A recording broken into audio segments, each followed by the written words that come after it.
Hey everyone, welcome back to my channel. Today I'm going to be doing a review on my Betterment portfolio. I did a video in June where I invested my first $1,000 into the account, and Betterment is a robo-advisor, so effectively it's one of the most standoffish methods of investing.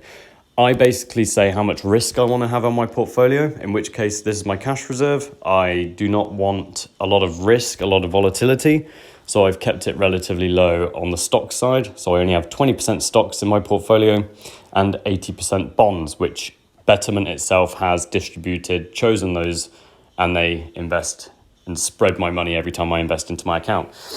If you're into this sort of content, I also have a dividend upload a weekly dividend videos on my portfolio, which I have through Robinhood. So please like and subscribe to my channel. It really helps me out. And let's jump into my portfolio here. So as you can see, I have $3,045.93, and the total earned there is $45.93. So I personally have invested $3,000 in 3 separate transactions. And if we go down here, you can see that my portfolio, like I said, consists of 20% stocks. And if we go into here, you can see, I'm not going to go through them all, but you can see which stocks it's chosen. So probably the most well-known one on the stock one right here is the US total stock market with Vanguard's VTI. So I currently have 6.2% in VTI with a total cost of $204. If we go down to the bonds, my biggest position is the US short-term treasury bonds, GIBL, which is the Goldman Sachs treasury bond ETF. And they've been paying me quite a lot of money recently, actually, on this portfolio, which is awesome. And I will go through that. So as you can see, the cash reserve here, you can see my first investment of $1,000, which I have a video on and I'll put a link to in the description. I put the first $1,000 in June, late June, and I left that in there, and you can kind of see my total earned is fluctuating, positive, negative. We had a really rough start on here, and I thought, oh my God, this was the first bit of investing I ever did. So to start to see my money going down, I was like, oh God, here we go. Have I made a good decision here? And honestly, probably one of the best decisions I ever did was start investing my money wisely. So on Christmas Eve in 2022, I invested another $1,000, and this is when you start to see the market got real bullish, and I had a high here of about $59. It never hits, just under $60, and then I put another 1,000 in, and you can see the market's been going up and down a little bit recently as well. Oh, whoa, 72.53, there we go, that's the winner.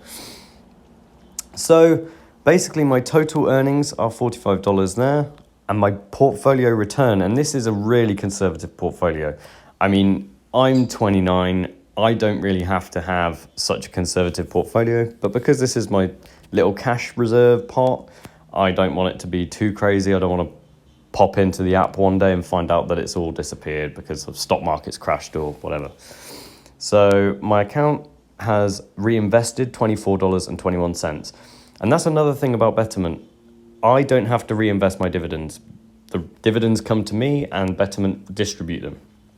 Now, Betterment do have a management fee, and it's relatively low, I think, for portfolio. I think it's 0.025%.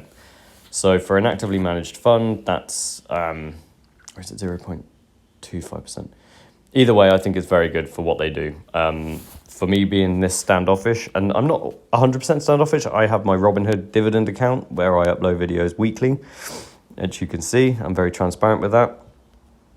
So as you can see, my projection here, if I do not invest any more money apart from what I've currently got, which is $3,045, you can gradually see that my projected outcome is going up, all the way 7 years down the line to just under $1,000 of basically just reinvested, compounded money, and also market fluctuations. Even with a poor market outcome, I've still made $360. And that's me just not doing anything apart from just leaving the money in here. Now, obviously, for me to get that up even higher, I have to consistently invest into the account, which is what I plan to do. And yeah, so this is my review on the Betterment. I'm very happy with the app. If there's anybody else using Betterment out there, please drop a comment. I'd love to know what you think, what your thoughts are. Are you keeping it in Betterment? Have you moved it to a different brokerage? So this stuff I'd love to know. And we're all learning, guys. We're all learning here. So yeah, there you go. And I will see you on the next video.